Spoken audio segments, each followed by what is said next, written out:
아침에 눈을 뜨면 마음이 먼저 긴장되는 분들이 있습니다.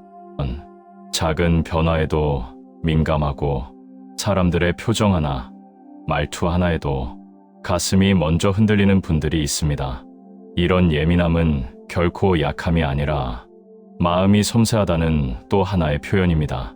그러나 그 섬세함이 방향을 잃으면 누구보다 먼저 걱정을 떠안고 하루를 시작하게 됩니다. 불교에서는 이런 상태를 번뇌가 먼저 일어나는 마음이라고 말합니다.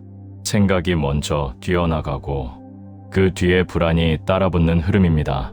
이 흐름을 모른 채 두면 마음이 하루 종일 산란해지고 저녁까지 피로를 내려놓지 못하게 됩니다.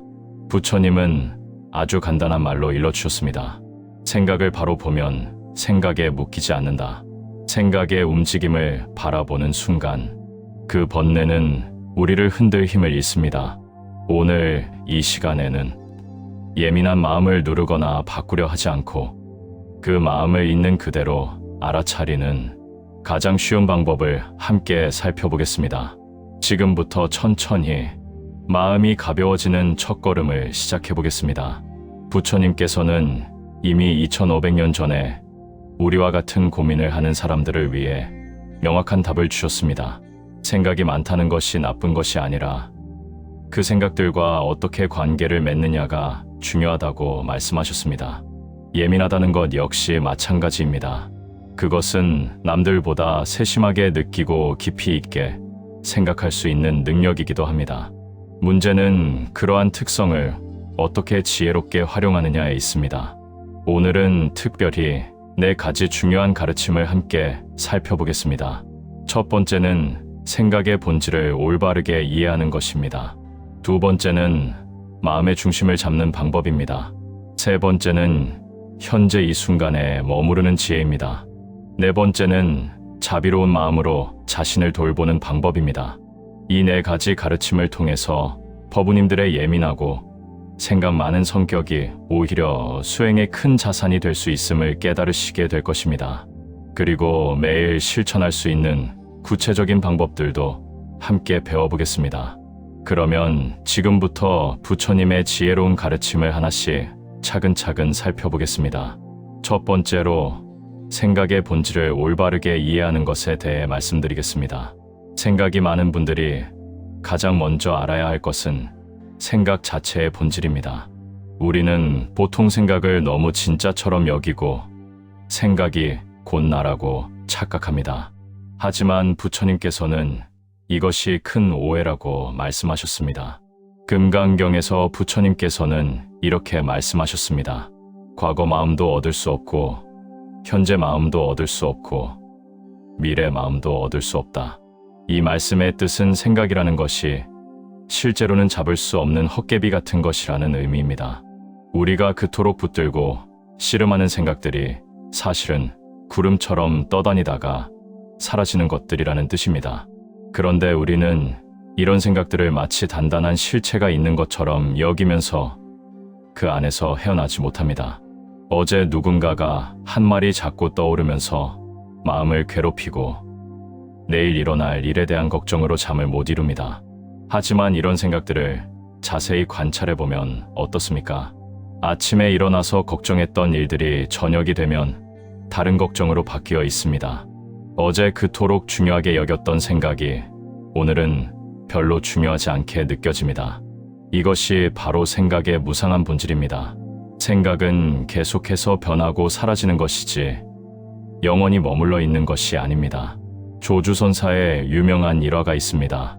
한 스님이 조주선사에게 물었습니다. 어떻게 하면 번뇌로운 생각들을 없앨 수 있습니까? 조주선사가 답했습니다. 생각을 없애려 하지 마라. 생각이 일어나는 대로 두되 그것에 따라가지만 말아라. 이 가르침의 핵심은 생각과 싸우지 말라는 것입니다. 생각이 일어나는 것은 자연스러운 일이니까 억지로 막으려 하지 말고 다만 그 생각에 휘둘리지만 않으면 된다는 뜻입니다. 그러면 구체적으로 어떻게 실천할 수 있을까요? 먼저 생각 관찰하기 연습을 해보시기 바랍니다. 하루에 한 번씩 10분 정도 조용한 곳에 앉아서 자신의 마음을 관찰해 보십시오. 어떤 생각들이 떠오르는지, 그 생각들이 얼마나 빨리 변하는지 지켜보십시오. 이때 중요한 것은 생각을 판단하지 말고 그냥 관찰만 하는 것입니다. 아, 지금 걱정하는 생각이 떠오르네 하고 알아차리기만 하십시오. 이런 생각을 하면 안 되는데 하며 자책하지 마십시오. 그렇게 관찰하다 보면 생각이라는 것이 얼마나 변덕스러운 것인지 알게 됩니다. 방금 전까지 걱정하던 것이 금세 다른 생각으로 바뀌고 잠깐 후에는 또 다른 생각이 떠오릅니다. 이런 연습을 계속하면 점차 생각과 거리를 둘 수 있게 됩니다.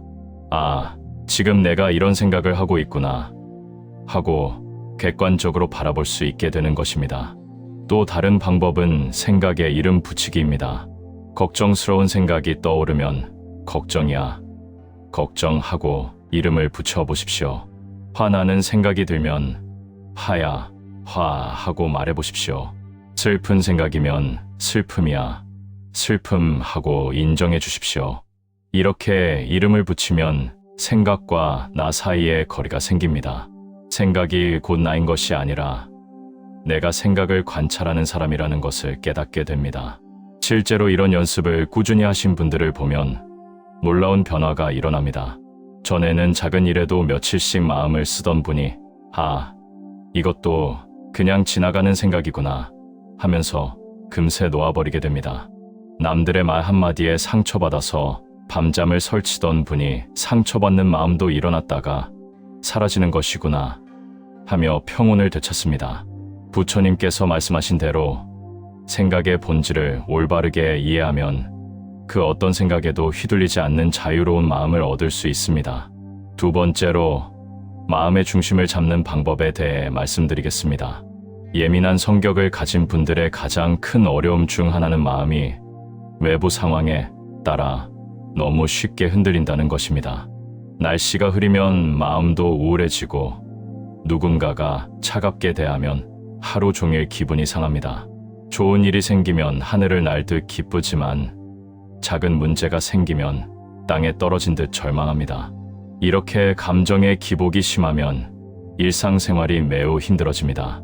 아침에는 좋은 기분으로 시작했는데 오후가 되면 완전히 다른 사람이 되어 있기도 합니다. 부처님께서는 이런 문제를 해결하기 위해 중도라는 가르침을 주셨습니다. 중도란 극단에 치우치지 않고 균형을 잡는 지혜입니다. 중화암경에서 부처님께서는 이렇게 말씀하셨습니다.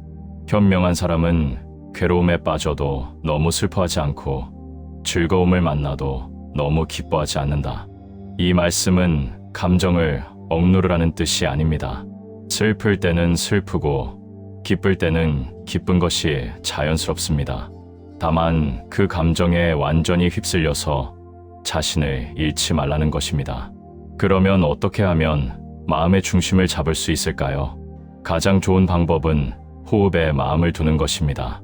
호흡은 언제나 지금 이 순간에 일어나는 것이며 우리 몸 안에서 일어나는 것이므로 외부 상황에 흔들리지 않습니다. 매일 아침 일어나자마자 그리고 잠자리에 들기 전에 5분 정도 호흡 관찰을 해보십시오. 편안하게 앉아서 숨이 들어오고 나가는 것을 느껴보십시오. 숨이 들어올 때는 들어온다 하고 알아차리고 나갈 때는 나간다 하고 알아차리십시오. 처음에는 금방 다른 생각이 떠오를 것입니다. 그럴 때는 자책하지 말고 다시 호흡으로 돌아오시면 됩니다. 생각이 떠올랐구나 하고 알아차린 후 다시 호흡에 집중하십시오. 이런 연습을 계속하면 점차 마음이 안정됩니다.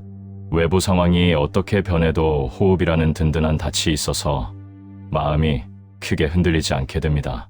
또 하나 중요한 방법은 이것도 지나갈 것이다 라는 마음가짐을 갖는 것입니다. 기쁜 일이 생겨도 이것도 지나갈 것이다.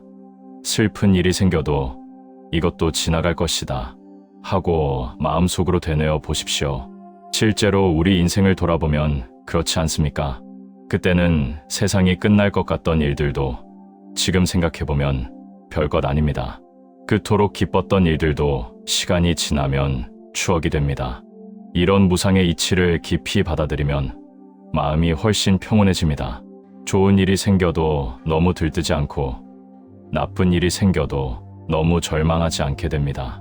윤회설화에 이런 이야기가 있습니다. 한 농부가 말을 잃어버렸습니다. 마을 사람들이 정말 안 됐네요 하며 위로했습니다. 농부는 좋은 일인지 나쁜 일인지 누가 알겠소 하고 답했습니다. 며칠 후 그 말이 야생마 몇 마리를 데리고 돌아왔습니다. 사람들이 정말 다행이네요 하고 축하했습니다. 농부는 또 좋은 일인지 나쁜 일인지 누가 알겠소 하고 답했습니다. 그 후 아들이 말을 타다가 다리를 다쳤습니다. 사람들이 정말 안 됐네요 했습니다. 농부는 여전히 좋은 일인지 나쁜 일인지 누가 알겠소 했습니다. 얼마 후 전쟁이 나서 젊은이들을 모두 징집했는데 다친 아들은 빠졌습니다. 사람들이 정말 다행이네요 했습니다. 농부는 또 좋은 일인지 나쁜 일인지 누가 알겠소 했습니다. 이 이야기의 핵심은 현재 일어나는 일만 보고 너무 일희일비하지 말라는 것입니다. 인생의 긴 관점에서 보면 좋은 일과 나쁜 일이 계속 번갈아 일어나며 모든 것이 인연에 따라 변해갑니다. 예민한 분들이 특히 명심해야 할 것은 감정의 파도를 타지 말라는 것입니다. 기분이 좋을 때 중요한 결정을 내리지 마십시오. 기분이 나쁠 때도 중요한 판단을 미루십시오. 대신 마음이 평온할 때, 호흡이 고르고 생각이 맑을 때 중요한 일들을 처리하십시오. 그래야 후회하지 않는 현명한 선택을 할 수 있습니다. 이렇게 마음의 중심을 잡는 연습을 꾸준히 하면 예민한 성격이 오히려 장점이 됩니다. 다른 사람들이 놓치는 섬세한 부분들을 잘 알아차리면서도 그것에 휘둘리지 않는 지혜를 갖게 되기 때문입니다. 세 번째로, 현재 이 순간에 머무르는 지혜에 대해 말씀드리겠습니다. 생각이 많은 분들의 가장 큰 특징은 과거와 미래의 마음이 자주 머문다는 것입니다. 과거에 있었던 일들을 계속 되새기면서 그때 내가 저렇게 하지 말았어야 했는데 하고 후회합니다. 미래에 일어날 일들을 상상하면서 만약 이런 일이 일어나면 어떻게 하지 하고 걱정합니다. 그런데 잘 생각해 보십시오. 과거는 이미 지나간 것이어서 바꿀 수 없고 미래는 아직 일어나지 않은 것이어서 확실하지 않습니다. 우리가 실제로 살고 있는 것은 오직 현재 이 순간뿐입니다. 부처님께서는 법구경에서 이렇게 말씀하셨습니다. 과거를 쫓아가지 말고 미래를 바라지도 말라. 과거는 이미 지나갔고 미래는 아직 오지 않았다. 현재의 일을 현재에 관찰하여 흔들리지 않고 움직이지 않는 지혜를 얻어라. 이 가르침이 바로 현재 순간에 깨어있는 마음 챙김의 핵심입니다. 그런데 현재 순간에 머무른다는 것이 말처럼 쉽지 않습니다. 우리 마음은 습관적으로 과거와 미래를 오가며 돌아다닙니다. 특히 예민한 분들은 더욱 그렇습니다. 조동종의 도겐 선사가 이런 말씀을 하셨습니다. 한 생각 한 생각이 모두 부처님이다. 다만 그 생각이 일어나는 순간순간을 놓치지 말라. 이 말씀의 뜻은 현재 순간에 일어나는 모든 경험이 소중하다는 것입니다. 좋은 생각이든 나쁜 생각이든 기쁜 감정이든 슬픈 감정이든 그것이 일어나는 바로 지금 이 순간을 온전히 경험하라는 것입니다. 그러면 어떻게 현재 순간에 머물 수 있을까요? 가장 간단한 방법은 오감을 활용하는 것입니다. 지금 이 순간 보이는 것, 들리는 것, 냄새 나는 것, 맛보는 것, 몸으로 느껴지는 것에 주의를 기울여 보십시오.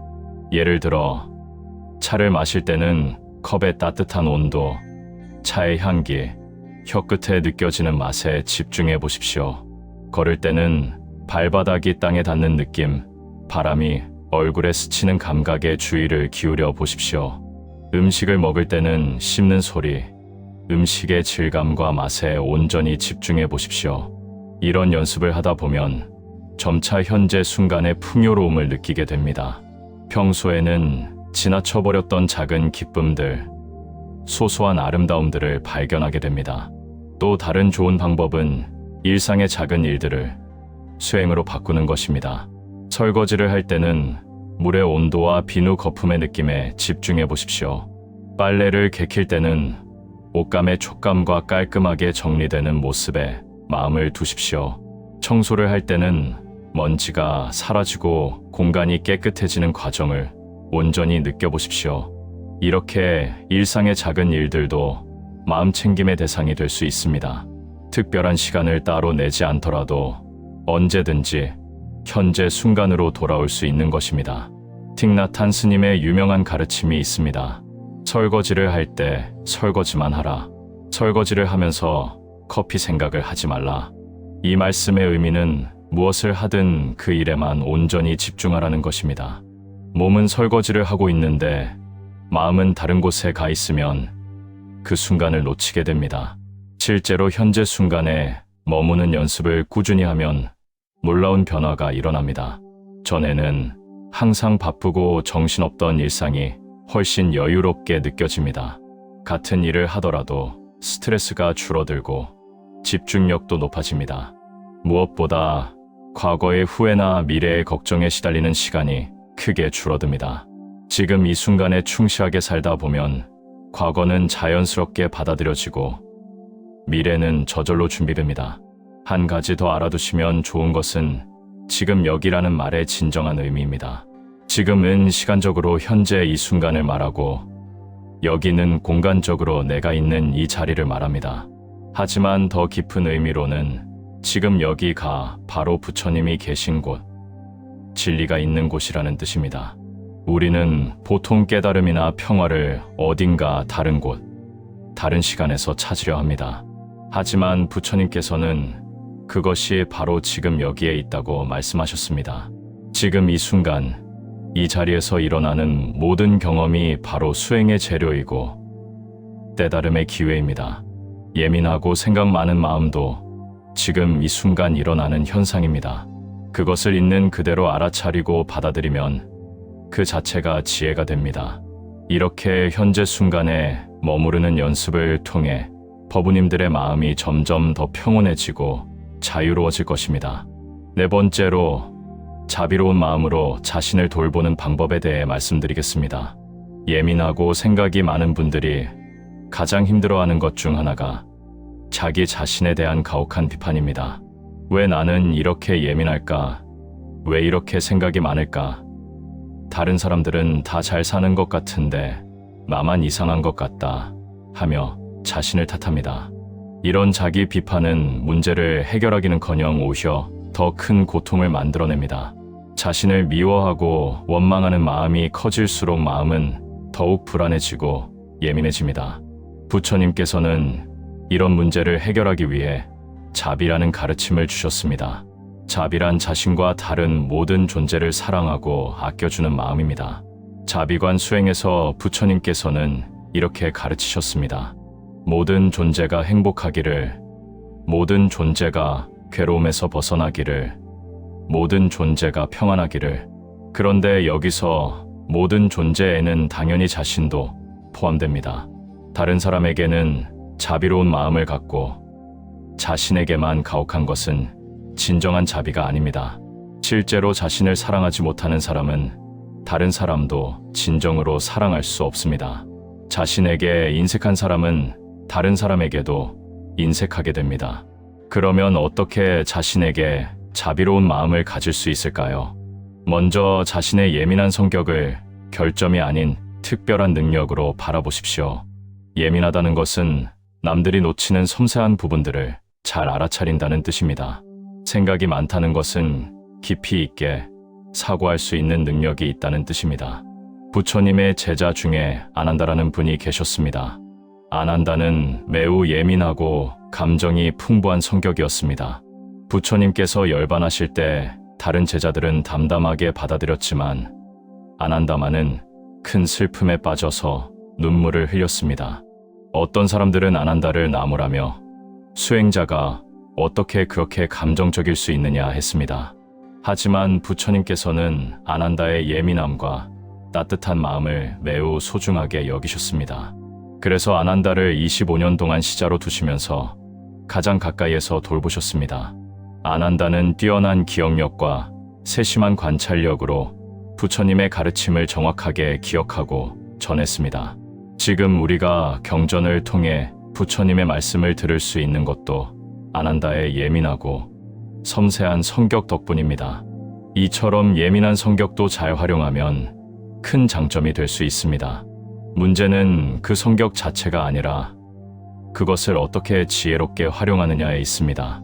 자신에게 자비로운 마음을 갖는 구체적인 방법을 알려드리겠습니다. 먼저 자해 명상을 해보십시오. 조용한 곳에 편안하게 앉아서 자신에게 이렇게 말해보십시오. 내가 행복하기를, 내가 건강하기를, 내가 평안하기를, 내가 자유롭기를. 처음에는 어색하고 어색할 수 있습니다. 하지만 꾸준히 반복하다 보면 점차 자신에게도 따뜻한 마음을 갖게 됩니다. 또 하나는 자신의 노력과 성장을 인정해 주는 것입니다. 완벽하지 않더라도 조금씩 나아지려고 노력하는 자신을 격려해 주십시오. 오늘도 수고했어. 조금씩 나아지고 있어. 괜찮아. 충분히 잘하고 있어. 하고 자신에게 말해 주십시오. 실수를 했을 때도 자신을 질책하지 말고 따뜻하게 위로해 주십시오. 괜찮아. 실수는 누구나 하는 거야. 다음에는 더 잘할 수 있을 거야. 하며 자신을 격려해 주십시오. 마치 사랑하는 친구나 가족을 대하듯이 자신에게도 그런 마음으로 대해 주시기 바랍니다. 또한 자신만의 위로와 회복 방법을 찾아보십시오. 어떤 분은 좋은 음악을 듣는 것이 위로가 되고 어떤 분은 산책을 하는 것이 좋습니다. 차 한 잔을 천천히 마시거나 따뜻한 목욕을 하거나 좋은 책을 읽는 것도 좋은 방법입니다. 이런 자기 돌봄이 이기적인 것이라고 생각하지 마십시오. 자신을 잘 돌보는 사람이 다른 사람도 잘 돌볼 수 있습니다. 마음이 메마른 사람은 다른 사람에게 줄 것이 없지만 마음이 풍요로운 사람은 남에게도 넘치는 사랑을 나눌 수 있습니다. 달라이 라마께서는 이런 말씀을 하셨습니다. 자비는 자신에게서 시작되어야 한다. 자신을 사랑하지 못하면 다른 사람을 사랑할 수 없다. 이 말씀처럼 자비로운 마음은 자신부터 시작되어야 합니다. 자신의 예민함과 섬세함을 받아들이고 사랑할 때 비로소 그것이 다른 사람들에게도 따뜻함을 전할 수 있는 힘이 됩니다. 마지막으로 자신의 존재 자체를 감사하게 여기십시오. 이 세상에 나와 똑같은 사람은 없습니다. 나의 예민함도 생각 많은 것도 모든 것이 이 세상에 하나밖에 없는 소중한 존재입니다. 부처님께서 말씀하셨듯이 모든 존재는 부처가 될 수 있는 불성을 갖고 태어났습니다. 법우님들도 예외가 아닙니다. 지금의 예민함과 깊은 사고도 모두 부처님이 되어가는 과정의 소중한 자질들입니다. 이렇게 자신에게 자비로운 마음을 갖고 살아가시기 바랍니다. 그러면 예민한 성격이 더 이상 짐이 아니라 오히려 큰 축복이 되어줄 것입니다. 법우님들, 오늘 우리가 함께 살펴본 4가지 가르침을 다시 한번 정리해 보겠습니다. 첫 번째는 생각의 본질을 올바르게 이해하는 것이었습니다. 생각은 구름처럼 떠다니다가 사라지는 것이지 단단한 실체가 아닙니다. 생각을 관찰하고 이름을 붙이는 연습을 통해 생각과 거리를 둘 수 있습니다. 두 번째는 마음의 중심을 잡는 방법이었습니다. 호흡에 마음을 두고 이것도 지나갈 것이다 라는 마음가짐을 갖는 것입니다. 감정의 파도에 휘둘리지 않는 중도의 지혜를 기르는 것입니다. 세 번째는 현재 이 순간에 머무르는 지혜였습니다. 과거와 미래의 마음을 빼앗기지 말고 지금 여기에서 일어나는 경험에 온전히 집중하는 것입니다. 오감을 활용하고 일상의 작은 일들을 수행으로 바꾸는 것입니다. 네 번째는 자비로운 마음으로 자신을 돌보는 방법이었습니다. 자신의 예민함을 결점이 아닌 특별한 능력으로 바라보고 자해 명상과 자기 격려를 통해 자신을 사랑하는 것입니다. 이 4가지 가르침을 일상에서 꾸준히 실천하시면 생각이 많고 예민한 성격이 오히려 깊은 지혜와 따뜻한 자비의 원천이 될 것입니다. 부처님께서는 연꽃의 비유로 이런 말씀을 하셨습니다. 연꽃은 진흙탕에서 피지만 진흙에 물들지 않고 아름다운 꽃을 피웁니다. 마찬가지로 우리도 어려운 현실 속에서도 맑고 아름다운 마음을 가질 수 있습니다. 법우님들의 예민함도 이와 같습니다. 세상의 고통을 더 깊이 느끼지만 그 때문에 더 깊은 자비심을 기를 수 있습니다. 다른 사람들의 아픔을 더 잘 알아차리기 때문에 더 큰 도움을 줄 수 있습니다. 오늘 말씀드린 내용이 법우님들의 일상에 작은 변화라도 가져다 준다면 정말 기쁘겠습니다. 혹시 도움이 되셨다면 좋아요를 눌러주시고 댓글로 여러분의 경험과 생각을 나누어 주시기 바랍니다. 부처님의 가르침이 모든 법우님들의 마음의 평안을 가져다 주기를 바라며 오늘 이 공덕을 일체 중생들과 함께 나누고자 합니다. 모든 존재가 행복하기를, 모든 존재가 괴로움에서 벗어나기를, 모든 존재가 평안하기를 간절히 기원합니다. 고맙습니다. 나무 아미타불 관세음보살.